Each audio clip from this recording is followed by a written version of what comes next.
duduk, shalom. Ayat untuk kita ucapkan di minggu ini, Filipi 4 ayatnya yang keempat.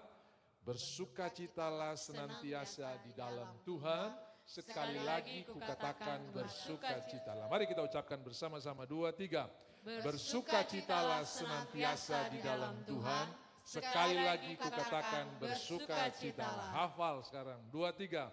Bersukacitalah senantiasa di dalam Tuhan. Sekali lagi kukatakan bersukacitalah. Amin. Amin. Bersukacita di dalam Tuhan. Tagihan belum cair, bersukacita di dalam Tuhan. Masalah belum dijawab, bersukacita di dalam Tuhan.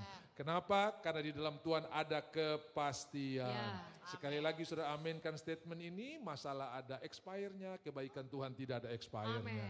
Masalah ada ujungnya, kebaikan Tuhan tidak ada ujungnya. Terima kasih, Tuhan memberkati. Dan Bapak Ibu make sure sudah pegang roti dan anggur. Hari ini kita juga akan menikmati tubuh dan darahnya. Kita bersyukur bulan ke-11 sudah Tuhan tolong kita masuki bersama.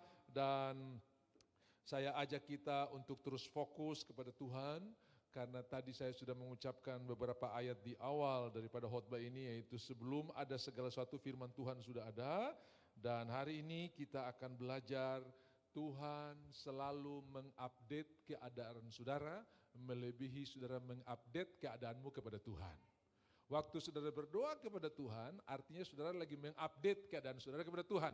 Tuhan, saya dalam keadaan ini, itu saudara. Tuhan, saya dalam keadaan sakit. Tuhan, saya lagi butuh ini. Tuhan, itu saudara mengupdate keadaan saudara kepada Tuhan. Tapi saya ingin sampaikan kabar baik hari ini, bahwa Tuhan lebih mengupdate keadaan saudara daripada saudara mengupdate keadaan saudara kepada Tuhan. Tuhan lebih mengerti, Tuhan lebih tahu, dan Tuhan monitor setiap saat. Bahkan Mazmur 121 berkata, engkau tidur, Tuhan tidak tidur. Penjaga Israel tidak pernah tertidur, tidak pernah terlelap. Ketika pemazmur berkata dalam Mazmur 121, aku melayangkan mataku ke gunung-gunung, dari manakah akan datang pertolonganku? Gunung itu sesuatu yang bisa dijangkau, ditaklukkan, bisa dijamah. Bahkan gunung tertinggi di dunia ini pun sudah ditaklukkan berulang-ulang kali. Tetapi saudara-saudara, ada sesuatu yang tidak bisa dijangkau, tidak bisa dijamah, yaitu pertolongan daripada Tuhan. Jadi jangan ukur masalah saudara dengan kekuatan saudara, tapi ukurlah masalah saudara dengan kekuatan Tuhan yang luar biasa. Kemarin saya berdoa dengan seseorang, dibilang, Pak tolong doakan saya sakit. Saya bilang, kamu punya kans untuk disembuhkan, untuk mengalami kemenangan jauh lebih besar. Kenapa? Karena Lazarus yang sudah tidak bisa bilang haleluya saja dapat kesempatan untuk hidup. Apalagi kau yang masih bisa bilang haleluya, masih bisa mengangkat tangan, masih bisa memuji Tuhan. Percayalah, Tuhan mengupdate keadaan kita, melebihi kita mengupdate keadaan kita kepada Tuhan. Jadi Bapak Ibu bersukacitalah senantiasa di dalam Tuhan. Sekali lagi, Tuhan sedang merancangkan yang terbaik buat kita semua. Mari kita akan belajar firman Tuhan. Kita lihat Injil Yohanes pasalnya yang ke-11. Saudara pasti tidak asing lagi dengan cerita ini. Yohanes pasal 11 itu judulnya Lazarus dibangkitkan. Saudara tinggal ganti nama saudara. Nobel dibangkitkan dari keterpurukan, Ani dibangkitkan dari masalah, ya toh. John dibangkitkan, dilepaskan dari segala utang piutang, karena Tuhan juga sanggup melepaskan saudara dari segala masalah keuangan. Yang setuju katakan amin. Di dalam 2 Raja-Raja dikatakan ada perempuan yang datang kepada Elisa dan berkata, anakku sudah mau diambil karena utangku tidak bisa dibayar. Lalu dia bertanya, ada apa di rumah? Kamu punya sofa bisa digadai, sudah diangkat pertama kali. Motor Miomu sudah disita pertama kali. Terus kamu tidur di mana? Sudah tidak punya spring bed lagi, kami tidur di batu karena semua barang-barang di dalam rumah sudah ludes. Kalau ada saudara dengan keadaan seperti begini, kabar baiknya surga sementara monitor dan dia sudah siapkan yang terbaik buat saudara. Mungkin sekarang yang tersisa di rumah tinggal yang terakhir saudara mau makan pun, Tuhan masih punya kejawaban yang luar biasa.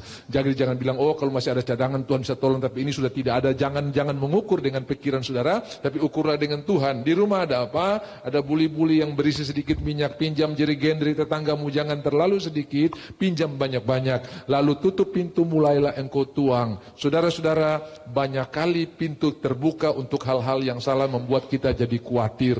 Pintu kita harus ditutup. Ada 2 pintu, yaitu gerbang mata dan gerbang telinga. Biasanya kalau saudara pergi ke dokter dan dokter vonis satu penyakit, yang pertama kali saudara pulang ke rumah bukan cari firman Tuhan tapi cari Google. Ini penyakit model apakah?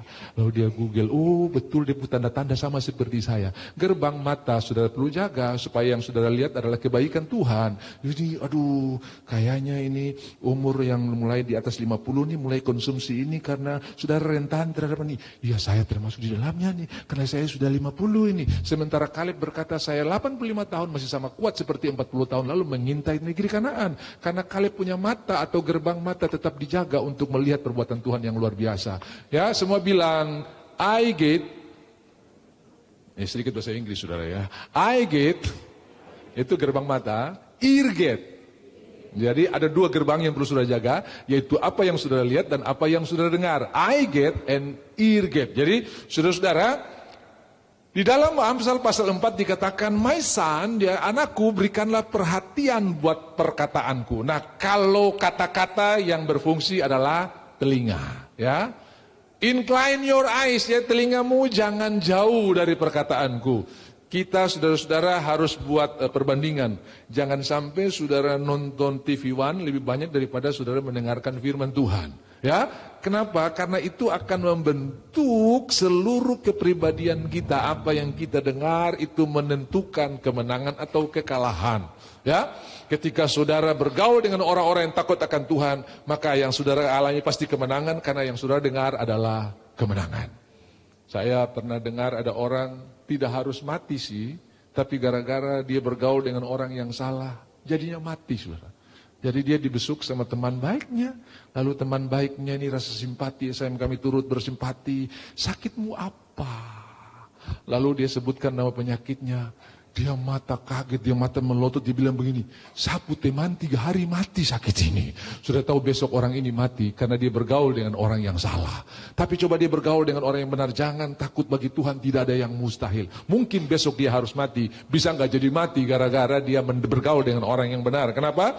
Kadang-kadang orang-orang punya kematian bukan ditentukan oleh Tuhan, tapi oleh kita. Mati hidup ditentukan oleh perkataan kita. Amin. Hidup dan mati ditentukan oleh perkataan kita. Amin. Jadi saudara-saudara, waktu engkau berkata menang, pasti menang. Engkau berkata kalah, pasti kalah. Kita lihat Yohanes pasal 11, belajar bersama-sama. Ada beberapa kebenaran yang ingin saya sampaikan. Judulnya Lazarus dibangkitkan, saudara pasti akan dibangkitkan. Ada seorang yang sedang sakit namanya Lazarus dari Betania, kampung Marta dan saudaranya, kampung Maria dan saudaranya Marta. Saudara, saya kalau baca ini sebetulnya tidak terlalu bagus ya kalau mengarang, kalau langsung dengan ada orang sakit. Coba saudara dulu pernah belajar bahasa Indonesia lalu disuruh mengarang. Pasti dengan pembukaan ya, introduce dulu, ada sebuah kampung namanya Betani. Dan Betani itu artinya rumah kemurahan. Dan di kampung itu tinggal satu keluarga yang betul-betul mengasihi Tuhan. Keluarga itu adalah 3 bersaudara namanya Maria, Marta, dan Lazarus. Mereka ini punya reputasi pelayanan yang luar biasa. Bahkan Maria pernah meminyaki kaki Tuhan dengan minyak. Tapi di antara mereka ada yang sakit. Ini kok ayat 1 langsung ada orang sakit. Macam kurang bagus redaksinya saudara ya. Kok langsung ada orang sakit, baru tinggal di Betani, ada saudara Marta, ada saudara Maria. Harusnya pakai urutan yang bagus begitu saudara ya. Coba kalau saudara disuruh mengarang atau disuruh buat cerita, kan gak langsung, di situ ada orang mati. Enggak kan saudara ya, baru itu kampung nama ini, enggak. Ini langsung, ada orang sakit namanya Lazarus tinggal di Betani, saudaranya Maria, dan baru di bawahnya, Maria pernah menyaki kaki Tuhan. Kedua orang ini mengirim kabar kepada Tuhan.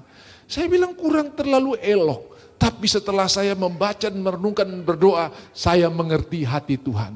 Kenapa langsung ayat 1 ini dibuka, ada orang sakit di sana namanya Lazarus. Karena Tuhan tidak mau saudara sakit. Tuhan tidak mau saudara menderita. Tuhan mau saudara sembuh. Tuhan mau saudara sehat. Tuhan mau saudara berkemenangan. Yang percaya katakan amin. Sebab dia tidak menciptakan kita dengan penyakit, tapi dia menciptakan kita dengan kemuliaan yang luar biasa. Adam waktu diciptakan di Taman Eden, penuh kemuliaan. Tuhan memisahkan air yang di atas dan dengan air yang dibawa. Lalu berjalanlah Tuhan di hari sejuk. Saudara-saudara, bahkan sampai kejatuhan pun Adam masih hidup hampir 1000 tahun, saudara. Zaman itu udaranya itu oksigennya full sekali. Kalau Adam tergores gara-gara pergi ke kebun, lalu kena duri, seketika langsung sehat. Kenapa? Oksigennya banyak sekali. Ke air di atas, air. Jadi ada kanopi yang membuat Adam itu tidak perlu kedinginan di waktu malam, tidak perlu kepanasan di waktu siang. Tuhan menjaga begitu luar biasa, penuh kemuliaan. Bahkan saudara-saudara, hari itu mereka tidak pernah kekurangan. Adam tidak perlu takut terhadap singa dan harimau, karena singa dan harimau bukan musuh. Singa dan harimau hanya makan daging sesudah air bah. Tapi pada awal penciptaan, singa dan harimau pun masih makan tumbuh-tumbuhan hijau. Coba kita lihat Kejadian 1 ayat 29, ini makanan buat manusia. Lalu ayat 30, itu makanan buat binatang. Udah lihat? Berfirmanlah Allah, lihatlah aku memberikan kepadamu segala tumbuh-tumbuhan yang berbiji di seluruh bumi, dan segala pohon-pohonan yang buahnya berbiji, itulah akan menjadi makananmu. Lalu lihat, untuk hewan-hewan, untuk binatang ayat 30. Tetapi kepada segala binatang di bumi dan segala burung di udara. Burung di udara itu seperti elang, burung nasar.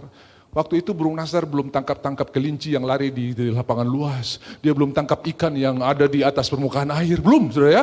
Kepada setiap, bahkan di udara yang merayap di bumi dan bernyawa, ku berikan, saudara sambung, segala tumbuh-tumbuhan hijau menjadi makanannya.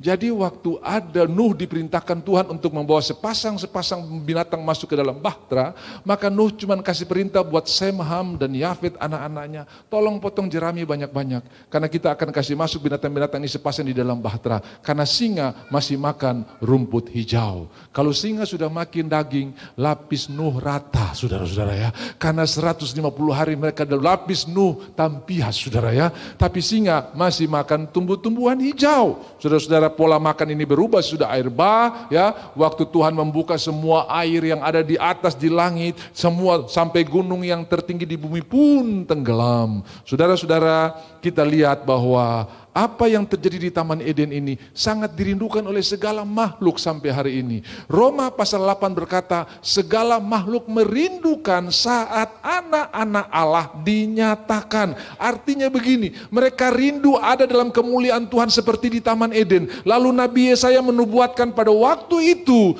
maka anak kecil akan bermain dengan ular kobra, singa akan berbaring dengan anak domba, domba tidak merasa terancam tidur dengan singa. Lalu saudara-saudara, kalau ada orang yang mati 100 tahun masih dianggap pemuda, saudara-saudara ya. Karena ketika Tuhan mengembalikan kemuliaan yang luar biasa, kita punya tubuh kemuliaan yang diberkati oleh Tuhan, sehat, diberkati panjang umur. Bayangkan 100 tahun itu masih youth, anak-anak youth. Kita akan ibadah youth. Umur berapa? 100 tahun, saudara ya. Jadi kalau ada yang mati 100 tahun dianggap muda, saudara ya. Bayangkan. Nah, saudara-saudara, akan dikembalikan segala makhluk merindukan, aduh kalau boleh sama dengan di Taman Eden. Kenapa? Nyamuk di Taman Eden belum makan darah seperti sekarang. Dan semua kita habis terima gaji, sisihkan sedikit uang untuk untuk basmi ini nyamuk-nyamuk yang lalat-lalat di rumah. Betul tidak, saudara ya? Aduh, di rumah saya nyamuk. Dulu nyamuk tidak jadi ancaman. Sekarang nyamuk ini baru bunyi, mati dia, picah dia, saudara ya. Dan dia bilang, Satra ingin begini. Di Taman Eden nyamuk tidak jadi ancaman buat Adam, dan mereka merindukan saat anak-anak Allah dinyatakan. Bisa bilang amin? Jadi dulu Adam kalau mau tidur, nyamuk tuh jadi iPodnya Adam. Muk, gua mau tidur nih, ayo datang. Lalu nyamuk mulai kumpul, bikin konser.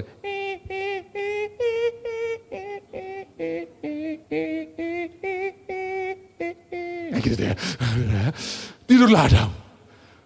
Lalu mereka merindukan saat itu seperti begitu. Aduh kalau boleh seperti itu. Dan Tuhan akan kembalikan hal itu ketika dia memulihkan dunia ini. Kerajaan 1000 tahun kita akan hidup di dalam berkat Tuhan yang luar biasa. Yang percaya katakan amin. Saya tidak bicara eskatologi hari ini, tapi mari kita lihat, Tuhan tidak mau kita sakit, Tuhan tidak mau kita menderita. Nomor 1 dari ayat pasal 11 ini ditaruh, ada orang sakit di sana karena Tuhan sangat konsen terhadap kesembuhan. Sudah tahu, sebelum tangannya kenapa aku mencurahkan darah yang banyak, sebelum kakinya kenapa aku mencurahkan darah yang banyak, sebelum lambungnya ditombak, saudara-saudara, yang pertama kali terjadilah bilur-bilur yang memenuhi tubuhnya. Dan Yesaya 53 berkata, oleh bilur-bilur Yesus kamu sudah disembuhkan. Semua bilang sudah. Bukan akan, sudah ada, tinggal ambil saja. Kesembuhan itu bukan diupayakan tapi diterima. Apa yang sudah diselesaikan oleh Tuhan. Yang setuju katakan amin. Saudara-saudara, ini bukan skenario Pilatus, karena setiap domba yang dibawa ke tempat pembantaian sebelum disembeli oleh imam atau oleh orang berdosa, maka imam harus periksa domba itu tidak boleh cacat, tidak boleh pincang, tidak boleh kudisan atau korengan, tidak boleh buta, harus domba yang bagus, semakin mulus dombanya, semakin banyak berkat yang diterima oleh orang sakit itu. Tetapi saudara-saudara, oleh karena Tuhan telah menubuatkan jauh hari ini, bukan skenario Pilatus, ayo hajar dia sudah. Bukan. Setiap domba dibawa dengan mulus kecuali Yesus, anak domba Allah yang disebutkan oleh Yohanes. Lihatlah anak domba Allah yang menghapus dosa isi dunia ini. Satu-satunya domba yang dibawa ke tempat pembantaian dengan hancur babak belur adalah Yesus. Dan ini bukan skenario Pilatus, tapi ini memang skenario kerjaan sorga. Supaya oleh bilur-bilur Yesus engkau menjadi sembuh. Yang setuju katakan amin.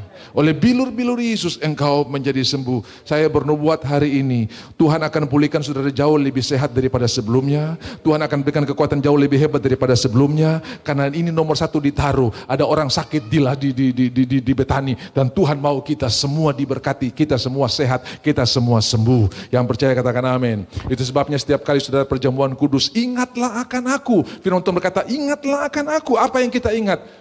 Pekerjaan yang sudah selesai, yang dikerjakan di kayu salib. Apa yang kita ingat? Oleh bilur-bilur Yesus, aku sudah sembuh. Amin.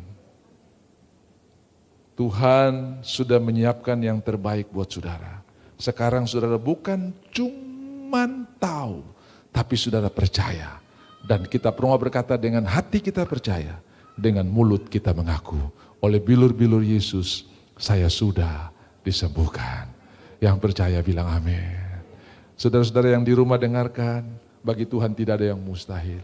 Saudara tahu tiap hari penyakit ini tambah hari tambah baru. Saya dulu waktu sekolah itu cuma satu penyakit, selesma. Si Budi sakit selesma. Cuman itu saja, selesma itu kayak flu-flu begitu saudara. Sekarang ini saudara bisa lihat nama penyakit macam-macam. Ada autoimun lah, ada GERD lah, macam-macam saudara. Namanya itu baru terus, tapi dengarkan. Jauh sebelum ada nama-nama baru itu, nama Yesus sudah ada lebih dulu untuk menyembuhkan segala sakit penyakit kita. Tuhan Yesus sangat mengasihi kita. Mari kita lihat. Ada orang sakit di Betani, ya. Betania artinya House of Mercy, rumah kemurahan. Saudara, kampung Maria dan saudaranya Marta. Ayat yang kedua. Maria ialah perempuan yang pernah meminyaki kaki Tuhan dengan minyak wangi dan menyekanya dengan rambutnya. Lazarus yang sakit itu adalah saudaranya. Saudara bisa lihat bahwa Lazarus yang sakit ini dikelilingi oleh orang-orang yang luar biasa, yang melayani Tuhan, yang namanya sangat diingat kemanapun Injil diberitakan pasti akan, apa yang diperbuat oleh perempuan ini tetap akan diingat. Jadi Lazarus ini saudara udah sakit, tapi dia dikelilingi oleh orang-orang yang ada komsel yang kuat, ada komsel yang bagus sekali. Berapa banyak di saudara yang sudah melakukan ini, tapi persoalan tambah hari tambah buruk. Aduh Pak, saya sudah cari pendeta, sudah ini berdoa, tapi kehilangan makin buruk. Nah, mari kita lihat mereka update status mereka dulu. Tadi saya sudah khotbah, judul khotbah adalah Tuhan lebih mengupdate kita daripada kita mengupdate kepada Tuhan. Ayatnya yang ketiga, kedua perempuan itu pun mengirim kabar kepada Yesus, Tuhan, dia yang engkau kasihi sakit. Jadi doa itu memberikan laporan kepada Tuhan tentang keadaan kita. Tuhan, saya lagi sakit. Jadi saudara lagi update status saudara kepada Tuhan. Ya kan? Nah, saya ingin bukakan satu rahasia di sini bahwa waktu mereka update keadaan mereka ini kepada Tuhan, Tuhan, orang yang kau kasihi sakit, titik. Ternyata habis mereka kasih kabar itu, keadaan Lazarus tidak kunjung baik.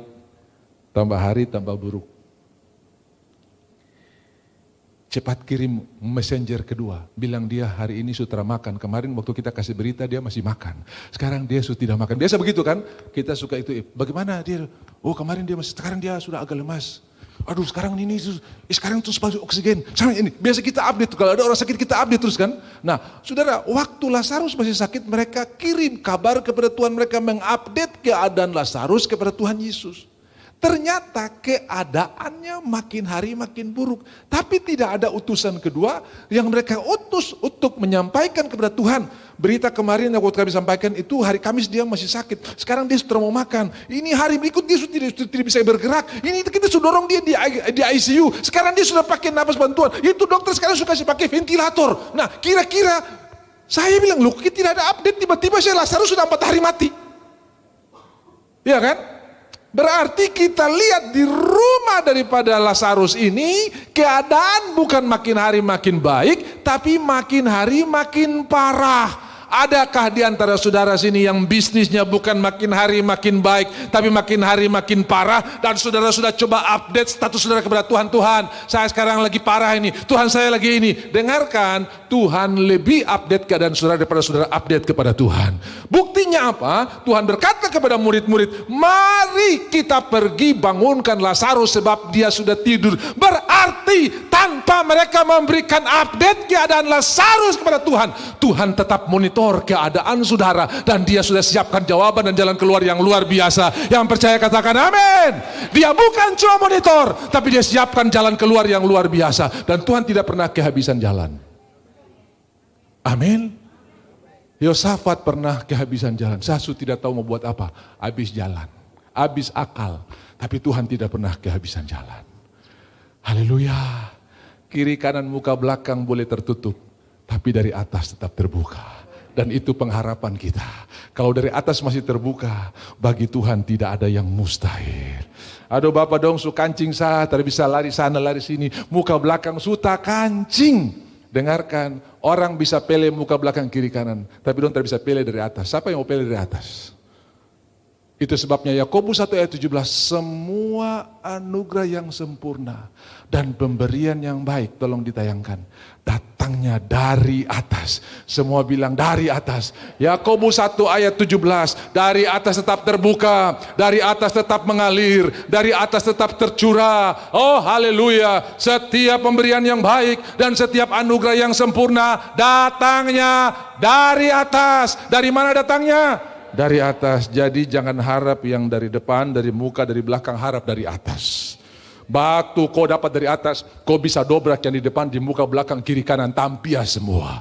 Saudara-saudara, waktu Daud berhadapan dengan Goliat, dia tidak berharap dengan senjatanya, dia tidak berharap dengan teknologinya, tapi dia berkata begini, aku datang dengan nama Tuhan. Dari mana? Dari atas. Diturunkan dari Bapa segala terang, padanya tidak ada perubahan atau bayangan karena pertukaran. Dengarkan Bapak Ibu, ada saatnya keadaan kita makin hari makin buruk, sorga monitor, sorga update. Makin hari makin hancur, sorga monitor, update. Dan dia sudah siapkan jalan yang terbaik. Tuhan tidak bilang begini, aduh mohon maaf Marta karena dia sudah 4 hari saya sudah bisa, saya sudah ada jalan. Kalau kamu kasih tahu dia masih baru 3 hari, saya masih bisa tolong. Saudara-saudara yang dikasihi oleh Tuhan, mungkin kau punya bisnis sekarang sudah terkubur, tersegel lagi tidak bisa dibuka. Sorga sanggup mengerjakan yang luar biasa buat saudara. Haleluya, bagi Tuhan tidak ada yang mustahil. Bapak, kalau saya mau buka usaha baru, saya tidak punya keahlian. Tuhan tidak perlu keahlianmu, Tuhan perlu percaya akan janjinya. Yakub itu chef. Suruh bikin capcay dia jago, suruh bikin fuyung hai dia jago. Tapi waktu pergi ke rumah Laban, dia jadi peternak. Dan dia bilang, saya tidak pernah sekolah peternakan Tuhan, bagaimana cara saya mau urus nih Bapak Om punya peternakan yang begitu luas ini. Kalau bilang cabai, rica, saya tahu. Kalau bilang minyak goreng, saya tahu. Tapi kalau bilang urus ternak ini, aduh. Saudara-saudara dengarkan, mungkin di kantor satu waktu saudara akan dipindahkan di bidang yang tidak ada berkaitan dengan saudara punya disiplin ilmu, ambil, karena Tuhan akan kasih karunia buat saudara. Dan orang akan berkata, yang punya jurusan itu tidak bisa, kok yang bukan jurusan bisa, karena anugerah Tuhan menyertai saudara. Dan Yakub membuat peternakan daripada Laban menjadi begitu diberkati, sampai-sampai dia cari cara untuk Yakub tidak resign dari perusahaannya. Jangan kaget kalau bos cari banyak macam cara supaya saudara tidak resign dari kantornya, karena kehadiran saudara di kantor membuat kantor itu diberkati. Itu sementara terjadi dalam hidup saudara. Amin. Jangan jauh-jauh. Berapa banyak saudara yang pernah mengalami pergi ke restoran sepi, begitu saudara masuk tiba-tiba jadi rame. Saya mau sepi baru kenapa jadi rame? Karena saudara bawa berkat. Bilang kiri kanan, kau sudah dengar itu. Kita menularkan berkat. Haleluya. Betul kan saudara? Ada yang, iya Pak, padahal saya mau cari sepi nih, saya datang ke sini supaya, ternyata begitu saya masuk jadi ramai sekali. Ya, saudara membawa berkat. Yakub begitu masuk di perusahaannya Laban, itu domba yang biasa beranak satu jadi beranak tiga, saudara ya. Dia bilang ini orang tangan dingin ini ya, saya tahan. Jadi dia bilang, ngomong-ngomong biar kau saya keponakan tuh bicara upah dulu. Kau minta upah apa? Saya terminta macam-macam, penting kau kasih kau anak perempuan yang namanya Rahel tuh jadi sapu istri. Oh gampang, kerjalah dia 7 tahun. Begitu tahun ke-7 yang dikasih bukan Rahel tapi Lea. Karena dia tidak mau Yakub resign dari perusahaannya. Ini orang saya mesti tahan lama-lama. Saudara bisa lihat, Tuhan tetap update keadaan saudara. Jadi jangan pernah mengeluh, aduh saya minum ini, saya minum. Taruh harap kepada Tuhan. Yeremia pasal 17, diberkatilah orang yang mengandalkan Tuhan dan menaruh harap kepada Tuhan. Haleluya. Bisa bilang amin. Semua dokter pun kadang-kadang dia punya formula beda-beda. Dokter A bilang makan ini, dokter B bilang jangan, bahaya itu. Padahal sama-sama dokter. Ada orang yang tanya, dokter saya makan manggis depu isi atau depu kulit? Depu kulit. Ada yang datang lagi, dokter makan depu isi jangan depu kulit. Bayangkan saudara, ada yang bilang makan dua-dua. Lama-lama kulit durian pun kita makan saudara ya. Karena yang ngomong dokter, dengarkan Bapak Ibu yang dikasih oleh Tuhan. Percayalah kepada Tuhan. Amsal pasalnya yang ketiga, ya, percayalah kepada Tuhan dan jangan percaya kepada pengertianmu sendiri. Yohanes Pembaptis begitu lahir pergi ke padang gurun, orang lain pergi ke mall dia ke padang gurun. Orang lain makan KFC dia makan belalang dengan madu hutang, sudah ya. Belalang itu bukan insek bukan ya, jangan sudah bayangkan belalang itu yang terbang-terbang di tebu-tebu di pisang-pisang, bukan, itu sejenis ya, kayak apa buncis gitu saudara. Kalau sudah pernah pergi ke seperti buncis dia warna coklat, maka rasanya enak, saya sudah makan, rasanya kayak coklat-coklat gitu. Nah itu jadi makanannya. Lalu yang lain beli Versace, Louis Vuitton, dia cuma pakai kulit unta gitu kan. Dia dipisahkan, tapi saudara-saudara saya lihat karena dia menaruh harap, dia hidup di atas perkataan firman Tuhan, dia sehat. Dia diberkati Tuhan. Dia berseru-seru di padang gurun. Luruskanlah jalan. Timbun yang berlubang-lubang. Ratakan yang berbukit-bukit. Luruskan yang berlekak-lekuk. Kenapa? Karena Raja Kemuliaan akan datang. Ini Yohanes, ini foreridernya. Wong, wong, wong, wong, wong, wong. Ya, kalau presiden mau lewat kan ada forerider. Wong, itu Yohanes Baptis. Saudara-saudara, taruh harap kepada Tuhan. Taruh harap kepada perkataan firman Tuhan. Taruh harap kepada janji Tuhan. Saya lihat di sini, orang-orang ini, saudara-saudara ini mengupdate keadaan mereka kepada Tuhan Yesus. Sesudah itu mereka tenang. Ini yang kita sebut rest in acceleration. Istirahat di dalam percepatan. Sudah mau akhir tahun ini saudara ya, kita punya tema tahun ini adalah rest in acceleration, ya, istirahat di dalam percepatan. Saudara kalau pergi ke Terminal 3 di Soekarno-Hatta, sekarang di terminal baru di Hasanuddin sudah punya, namanya Travelor. Tahu Travelor? Jalan berjalan itu. Jadi kita tinggal berdiri di sana, dia bawa kita ke tempat tujuan. Itu namanya Travelor atau jalan hidup. Ya, di dalam kitab Ibrani disebut living way atau jalan yang hidup. Saudara-saudara, ada orang yang berlari-lari, keringat pikul depu barang, tapi ada orang yang naik di atas Travelor dan semua beban dia taruh di situ, dia bisa berjalan sampai ke tujuan, tidak berjalan, dia tinggal tenang saja dan dia bisa tiba di tujuan tanpa harus keringat. Kenapa? Karena Travelor itu sudah membawa semua termasuk beban yang dia punya. Itu yang disebut istirahat di dalam percepatan. Istirahat tapi tempat tujuan. Saya sudah pernah kasih ilustrasi buat saudara, ada anak Tuhan yang bawa mobil belakos pulang dari kantor lewat di daerah perkebunan, ada petani yang pikulan yang sangat berat hasil kebunnya, lalu karena kasihan dia rem, kemudian dia mundur sedikit lalu dia bilang, "Bapak naik." saya kasih tumpangan gratis. Terima kasih. Kalau orang Sunda bilang nuhun gitu kan, terima kasih ya. Orang Bali bilang matur suksma, sama orang-orang di Jogja juga terima kasih banyak. Langsung naik saudara ya, begitu naik, sementara berjalan dia lihat di kaca spion, dia lihat di kaca yang di tengah itu, loh kenapa bapak ini tetap pikul, dia punya pikulan itu. Lalu dia berhenti, dia bilang, bapak, taruh itu bapak punya pikulan di atas bak mobil, jangan dipikul. Dia jawab saudara begini, bapak kasih naik saya di mobil ini sudah terima kasih. Ini yang beban tidak usah bikin repot, bapak biar saya pikul saja. Dia tidak mengerti bahwa beban itu sudah termasuk di dalam muatan mobil itu. Saudara tidak mengerti, sekali saudara percaya Tuhan termasuk beban dan persoalanmu sudah termasuk di dalamnya. Penyakitmu sudah termasuk di dalamnya, pergumulanmu sudah termasuk. Kenapa engkau harus pikul? Bisa bilang amin? Jadi jangan jadi bodoh seperti begini. Jadi orang bodoh itu bukan karena tidak tahu matematika, karena tidak tahu kebenaran. Ia seperti orang yang membangun rumah di atas pasir. Kenapa? Karena dia orang bodoh, bukan tidak tahu matematika, tapi karena dia tidak percaya kepada perkataan Tuhan. Dia tidak punya perkataan firman Tuhan. Ia membangun gudang sana, gudang sini. Ia ekspansi usahanya, bukan orang bodoh, orang pintar manajemen. Lalu dia bisa punya usaha kiri kanan. Lalu firman Tuhan datang, hei orang bodoh, malam ini jiwamu akan diambil. Itu artinya saudara-saudara, di luar firman Tuhan kita disebut orang bodoh walaupun kita punya segalanya. Makanya tadi saya sempat singgung di ibadah 1 tentang Lukas pasal 4 untuk memberitahukan tahun rahmat Tuhan dan memberitahukan kabar baik kepada orang-orang miskin. Ada banyak kekayaan di tangan orang miskin. Dia punya uang ratusan juta tapi miskin sukacita, miskin ketenangan, miskin damai sejahtera, bahkan masih khawatir lagi saudara ya. Ini orang kekayaan di tangan orang miskin. Saya berdoa saudara bukan seperti itu. Tapi saudara, orang-orang yang kaya di dalam Tuhan, yang memperkaya banyak orang, yang menularkan kemenangan, yang menularkan damai sejahtera. Orang ketemu saudara susah jadi terhibur gara-gara saudara menularkan berkat. Itu orang kaya. Walaupun di dompetmu tinggal KTP, tapi engkau bisa kaya dalam segala hal. Sehingga engkau berkelimpahan dalam pelbagai kebajikan. Ini orang kaya saudara.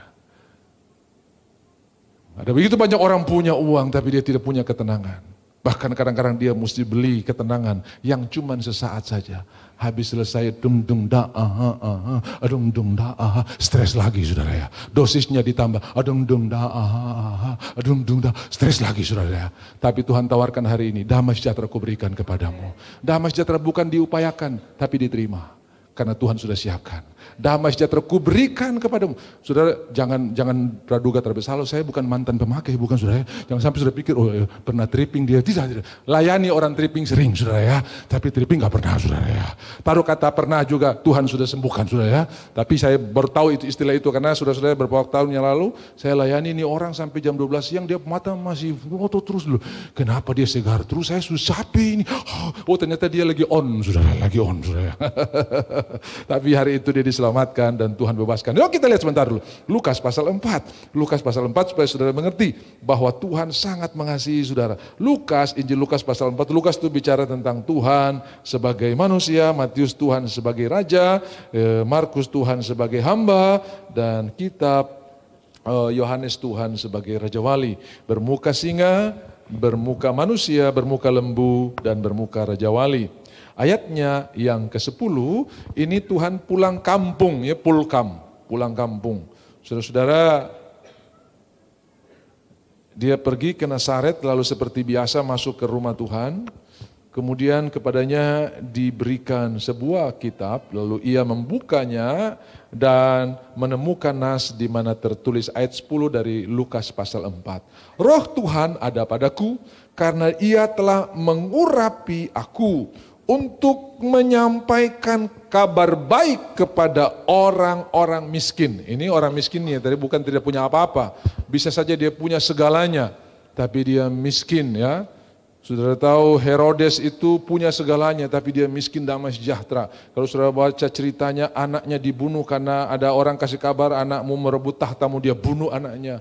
Ibu mertuanya dibunuh. Semua orang yang membuat dia ini paranoid abis, parno abis saudara ya. Pokoknya mulai takut nggak hajar saya. Dia ternyata punya kekayaan, punya kerajaan, tapi itu tidak memberikan jaminan dia bisa jadi orang yang diberkati. Ya, memberitahukan kabar baik kepada orang miskin.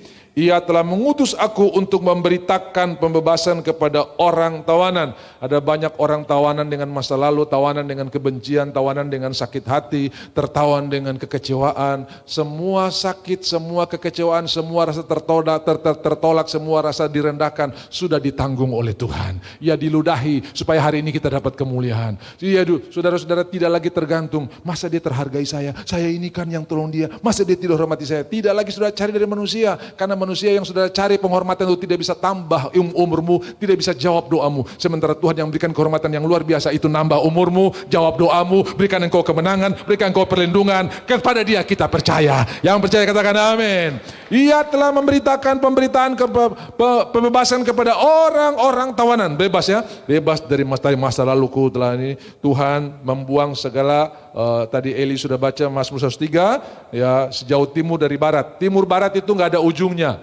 Karena penanggalan internasional kita tetapkan di sini bujur sekian, di sini bujur 0. Begitu kita terbang dari timur masuk ke barat, langsung jamnya berubah, ya. Kalau saudara terbang dari Jakarta masuk Makassar, jamnya berubah. Saudara terbang dari Makassar masuk Papua, jamnya berubah. Karena setiap bujur sudah diatur daerah waktu. Tetapi Tuhan berkata, timur barat bukan menurut daerah waktu atau bukan menurut bujur yang sudah ditetapkan, tapi timur barat itu sudah tidak ada ujungnya. Saudara kalau terbang dari Padang menuju ke Pontianak, sudah terbang dari barat ke timur, benar ya? Amin?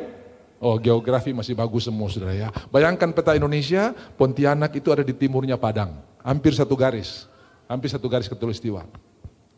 Lalu Pontianak itu disebut timurnya Padang.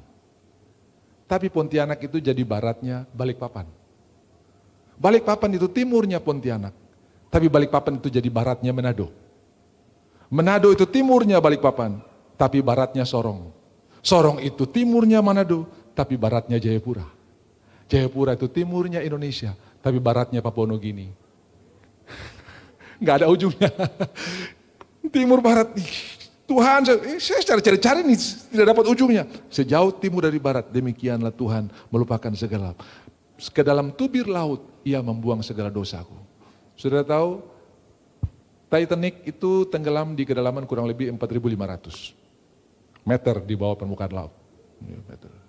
Lalu ada kapal selam yang dibuat untuk dia punya kemampuan lebih dari 4.000 meter, tapi waktu ada 4 turis yang masuk dalamnya, sudah ingatkan berita beberapa bulan lalu, meledak di kedalaman 3.000. Beng! Terampas. Kenapa? Itu kurang lebih 300 ATM di bawah. Atmosfer bukan ATM, bukan ya. Saudara-saudara, baru 3.000 sudah eksplos, sudah meledak.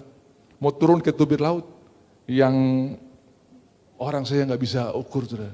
Itu ribuan, ratusan atmosfer tekanannya ke dalam tubir laut. Engkau mau bahkan kapal selam tercanggih pun tidak bisa pungut, tidak bisa cari ke dalam tubir laut. Tuhan membuang segala dosa kita. Jadi hari ini saya adalah orang merdeka, saya adalah orang bebas, saya adalah orang diberkati oleh Tuhan. Karena Tuhan telah mengampuni segala dosaku.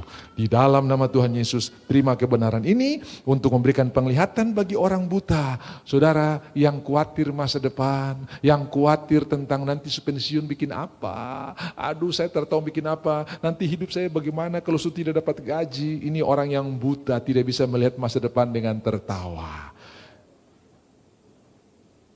Depo orang ada di sini kah? Dia ada masuk di gereja ini kah? Dengarkan kabar baik, Tuhan mau berikan kita penglihatan. Supaya engkau melihat dan mengerti betapa dalam, betapa lebar, betapa luas kemuliaan yang Tuhan siapkan bagi orang yang percaya. Bahkan saya mendengar kesaksian, ada banyak orang yang jauh lebih produktif sesudah pensiun daripada waktu masih berdinas. Amin. Bilang kiri kanan, kaulah orangnya. Masa? Iya, kamulah orangnya. Kan kita saling menguatkan, bukan saling menjatuhkan. Amin? Sudah tahu orang buta? Orang buta tuh kalau nyanyi begini. Burung nuri katanya, terbang tinggi katanya. Karena dia nggak pernah lihat burung duri. Apalagi terbang. Lihat saja enggak, apalagi terang. Nah, orang buta dalam Tuhan itu begini. Tuhan baik, katanya. Sanggup tolong, katanya. Saya berdoa dari katanya, saudara percaya Tuhan dan alami Tuhan yang luar biasa. Saudara mencelikan mata orang buta supaya bukan katanya, tapi saudara betul-betul mengalami berkat Tuhan yang luar biasa. Amin. Jangan jadi Kristen katanya, tapi jadi Kristen yang mengalami. Ada dua macam orang Kristen di dalam rumah Tuhan. Yang satu melihat, yang satu mengalami. Pilihlah mengalami berkat Tuhan. Ada 50 nabi yang melihat Elia dan Elisa berjalan. Tapi ada Elisa yang ikut mengalami bersama-sama untuk melihat kemuliaan Tuhan nyatakan. Dari Gilgal, Betel, Yeriho, Yordan. Dua Raja-Raja pasal 2 mencatatnya. Lalu 50 nabi berkata begini, "Hei, kau stop sudah, kau jangan ikut-ikut, kau Tuhan mau diangkat." Tenang, kau terurusan tenang. Kadang-kadang orang punya bicara ini mengganggu kita punya perjalanan. Stop sudah, terus usah terlalu diresponi. Barang yang perlu diresponi, tapi barang yang tidak perlu. Hidup ini terlalu singkat untuk responi barang-barang yang terlaku itu. Amin. Kau sudah dengar dia bicara ini? Saya sudah dengar, tolong berdoa saja. Tak perlu diresponi. Bisa bilang amin? Dia bilang tempo apa? Dia rumah mana? Dia nomor telepon mana? Ya, mana? Kasih. Bukan itu jawabannya. Elisa tahu apa yang harus dia kerjakan. Karena dia tidak mau jadi Kristen penonton, tapi dia mau jadi Kristen yang mengalami. Ada yang melihat, ada yang mengalami. Saya tanya, biasa yang lebih jago komentar itu pemain atau penonton? Tadi kalau dia tendang bola begini gol, coba taruh bola di kakinya, dia tidak bisa tendang, saudara ya. Tapi kalau dia komentar, jago. Saya berdoa saudara bukan jadi komentator dalam perlombaan ini, tapi jadi pemain. Haleluya. Pemain itu tenang saja, saling offer. Suami istri dengarkan, kita adalah pemain di dalam Tuhan. Istri tidak dipanggil jadi wasit, suami tidak dipanggil jadi hakim garis, tidak. Jadi kalau masing-masing pegang bendera, masing-masing pegang kartu merah, kartu kuning. Papa, hari ini papa outside. Bukan. Istri dan suami adalah pemain sama-sama. Betul kemarin kau ada buat kebutuhan kilo, tapi ketong sama-sama hadapi. Yes, itu pemain. Kutu kemarin, itu kartu merah, kartu kuning tuh. Tidak ada yang wasit sini, semua pemain. Bilang kiri kanan, kau pemain, bukan wasit. Siapa angkat kau jadi wasit? Ada linesman, hakim garis. Outside untuk memberikan penglihatan kepada orang buta dan untuk membebaskan orang-orang yang tertindas, untuk memberitakan tahun rahmat Tuhan sudah tiba. Tuhan Yesus sangat mengasihi kita. Mereka hanya satu kali kasih doa kepada Tuhan dan hidup dalam ketenangan dan biarkan Tuhan mengerjakan. Keadaan makin hari makin buruk. Lazarus bukan sembuh, malah masuk ICU. Bukan sembuh, malah kasih ventilator. Bukan sembuh, malah mati. Usaha saya bukan makin hari makin maju, makin mundur. Tapi Tuhan update. Mari kita pergi tolong dia. Mari kita perlu bangunkan. Sorga sementara update. Mata Tuhan sementara menjelajah seluruh bumi, termasuk melihat keadaan saudara. Dan hari ini Tuhan berkata kepada murid-murid, mari kita pergi bangunkan Lazarus. Oh Tuhan, kalau dia sudah tidur berarti dia sudah sehat. Akhirnya Tuhan ngomong begini, bukan itu maksudku, Lazarus sudah mati. Kenapa kok Tuhan ngomong tidur? Karena dia ngomong dari kemahakuasaannya. Bagi Tuhan orang mati sama seperti orang tidur. Dan betul dia bangunkan Lazarus sama seperti bangunkan orang tidur. Lazarus! Keluar! Dan dia bisa panggil Lazarus. Kalau dia cuma bilang, keluar! Semua orang mati keluar, saudara ya. Jadi mesti Lazarus, supaya cuma Lazarus yang keluar. Lazarus! Nah, jadi cuma Lazarus yang keluar. Kalau dia bilang keluar, semua orang, guru panggil saya kak. Nah itu. Lazarus keluar. Sama seperti yang dia perkatakan. Membangunkan orang tidur. Saudara dengar, kalau di dompet saudara ada puluhan juta, 5.000 yang saudara ketemu di jalan tidak akan jadi rebutan. Saya lihat duluan, saya tangkap, saya lihat, saya tangkap. Tapi kalau saudara punya dompet tinggal KTP, jangankan 5.000 saya sudah akan berebut. Betul tidak? Ketika hatimu penuh dengan kemuliaan dan kekayaan surgawi, kau tidak akan pusing dengan barang-barang itu. Kau tetap akan percaya, Tuhan kita Tuhan yang luar biasa. Makanya Tuhan ngomong itu dari kemahakuasaannya. Orang mati itu gak ada apa-apanya dibanding saya punya kuasa. 10 juta dibanding 1000 yang di jalan itu gak ada apa-apanya. 100 juta dibanding 5000 yang di jalan itu gak ada apa-apanya. Tuhan ngomong dari kemahakuasaannya. Bahwa tidak ada sebanding dengan kuasa Tuhan. Tidak ada sebanding dengan kemuliaan Tuhan yang Tuhan siapkan. Termasuk bagi Lazarus yang mati. Termasuk bagi bisnismu yang sementara masalah. Termasuk bagi usahamu yang sementara kacau. Termasuk bagi pergumulan dan persoalanmu yang ada di dalam masalah hari ini. Saudara tidak salah, saudara dipersalahkan orang. Saudara tidak salah, saudara dituntut orang. Tuhan ada untuk bekerja. Kenapa? Karena dia monitor dan dia update saudara punya status. Lazarus sudah begini, Lazarus sudah begini, dia sudah begini. Tuhan sementara update keadaan saudara. Lalu dia turun untuk menolong saudara. Orang Israel pernah mengalami keadaan makin hari makin buruk sejak tampilnya Musa. Tadinya waktu Musa belum datang. Oh, mereka bisa bikin jerami dengan kayu yang disiapkan. Begitu datang bawa kabar baik dari surga. Tuhan akan menolong kau, keadaan jadi lebih buruk. Saudara-saudara, Tuhan update. Musa, saya sudah dengar mereka punya keluhan. Saya akan membebaskan mereka dan saya akan turun untuk menolong mereka. Tuhan bukan cuma kasih clue, Tuhan bukan cuma kasih kisi-kisi. Nanti bikin begini, tidak. Tapi Tuhan turun untuk membebaskan mereka. Tuhan bukan cuma kasih kisi-kisi buat saudara, tapi Tuhan bekerja bersama-sama dengan saudara. Ucapkan sama-sama Roma 8 ayat 28, 2, 3. Kita tahu sekarang bahwa Allah turut bekerja dalam segala sesuatu untuk mendatangkan kebaikan. Sampai di situ saja berkatnya sudah luar biasa, saudara ya. Amin. Filipi 4 ayat 4. Bersukacitalah senantiasa di dalam Tuhan. Sekali lagi kukatakan bersukacitalah. Baru fresh tadi pagi saudara ya, baru beberapa jam lalu. Saudara, Tuhan update dan Tuhan tolong untuk membebaskan orang Israel. Hari ini Tuhan juga berkata begini, mari kita datang dan bangunkan dia. Mari kita datang dan sembuhkan dia. Mari kita datang. Lalu dia buktikan. Dia bilang begini. Setiap kali kamu melakukannya. Bukan setiap bulan. Setiap kali kamu melakukannya. Bukan setiap minggu. Setiap kali. Bahkan ada orang yang melakukannya berkali-kali dalam sehari. Ada orang yang melakukan berkali-kali dalam seminggu. Saudara-saudara, karena Tuhan berkata setiap kali kamu melakukannya. Ke 1 Korintus pasalnya yang ke-11 ayat 23. Ya, tapi apa yang kuteruskan kepadamu. Aku terima daripada Tuhan. Yaitu pada Tuhan Yesus pada waktu malam ia diserahkan, ia mengambil roti, memecah-mecahkannya dan bersyukur. Orang mau dapat penderitaan, orang mau dianiaya, bersyukur. Saudara, kenapa dia bersyukur? Karena dia akan menemukan saudara dalam kesembuhan, dia akan menemukan saudara dalam kemenangan. Dia bersyukur karena saudara akan dibebaskan dari dosa, dia bersyukur karena saudara akan dibebaskan dari sakit penyakit. Dia bersyukur, ingatlah akan aku ya. Ayatnya yang ke-23 ya. Mengambil roti, ia mecah-mecahkannya, ia bersyukur dan berkata, inilah tubuhku yang diserahkan bagi kamu. Itu sudah ayat 24 ya.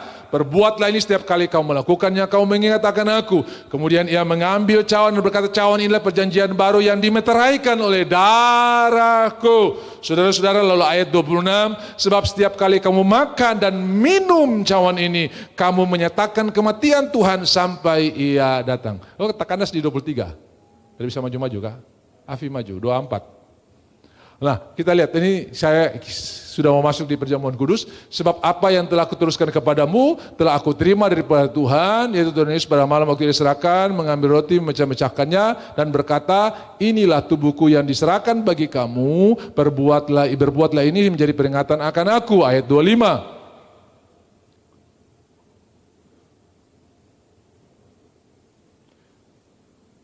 Demikian juga ia mengambil cawan sesudah makan lalu berkata, cawan ini adalah perjanjian baru yang dimeteraikan oleh darahku. Semua bilang perjanjian baru.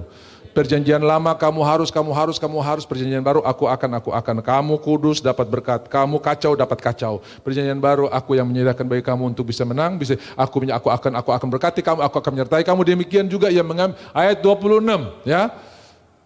Ayat 26. Sebab setiap kali kamu makan roti ini dan minum cawan ini, kamu memberitakan kematian Tuhan sampai ia datang. Apa artinya? Kita menyatakan kematian Tuhan. Kita menyatakan warisan dari Tuhan siap kita terima.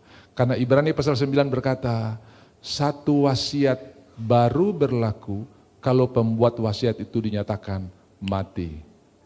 Selama dia masih hidup, wasiatnya belum bisa berlaku. Sampai dia mati, wasiatnya baru berlaku. Setiap kali kita perjamuan kudus, kita menyatakan kematian Tuhan. Artinya apa? Warisannya siap berlaku saat ini juga. Kita menyatakan kematian sampai nanti Dia datang dan kita hidup selama-lamanya dalam warisan yang penuh kemuliaan, sempurna. Tidak ada lagi yang sakit gigi di sana, tidak ada yang migrain, tidak ada yang GERD. Kenapa kita punya tubuh kemuliaan yang masih hidup, akan diberikan tubuh kemuliaan seperti Kristus punya tubuh kebangkitan yang bisa masuk di ruangan yang tertutup, yang dijaga, pintu-pintunya tertutup, tiba-tiba Tuhan muncul, shalom, damai sejahtera, dan berdiri di tengah-tengah mereka dan berkata, damai sejahtera aku berikan bagi kamu. Saudara-saudara, itulah tubuh kemuliaan yang akan kita terima. Dan saya percaya hari ini, selama kita hidup di bumi ini, warisan dari sorga siap kita terima. Yang siap terima berkat Tuhan katakan amin.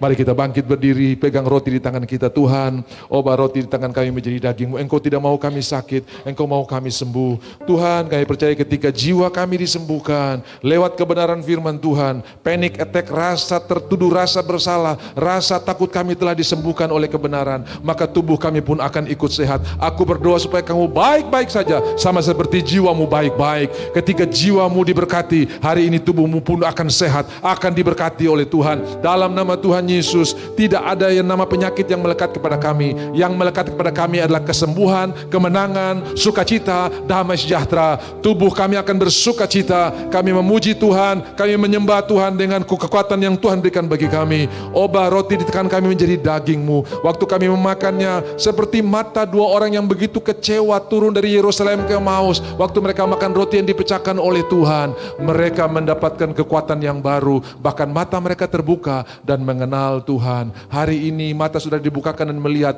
ada berkat di minggu ini, ada berkat di bulan depan, ada kemenangan di tahun depan. Tuhan sudah siapkan kemenangan yang luar biasa. Percayakah saudara bahwa roti tangan kita bersekutuan dengan tubuh Kristus? Suami, istri, anak-anakmu, bahkan orang-orang yang kau kasihi yang ada di rumah sakit, yang ada di rumah, sembuh oleh bilur-bilur Yesus. Kami percaya dan kami makan sambil terima berkatnya di dalam nama Tuhan Yesus. Makan di dalam nama Tuhan Yesus. Haleluya.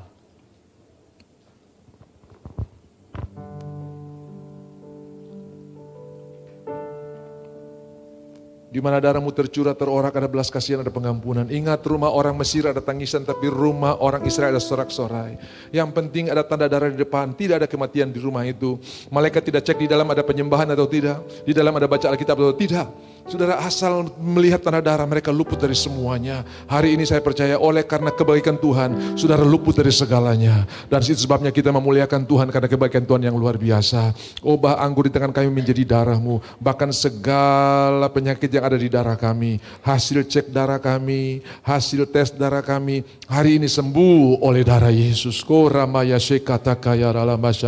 Dalam nama Tuhan Yesus, dalam nama Tuhan Yesus yang autoimun, apa saja penyakit sembuh oleh bilur-bilur Yesus. Kami minum dengan percaya dan terima berkatnya dalam nama Tuhan Yesus. Haleluya, haleluya.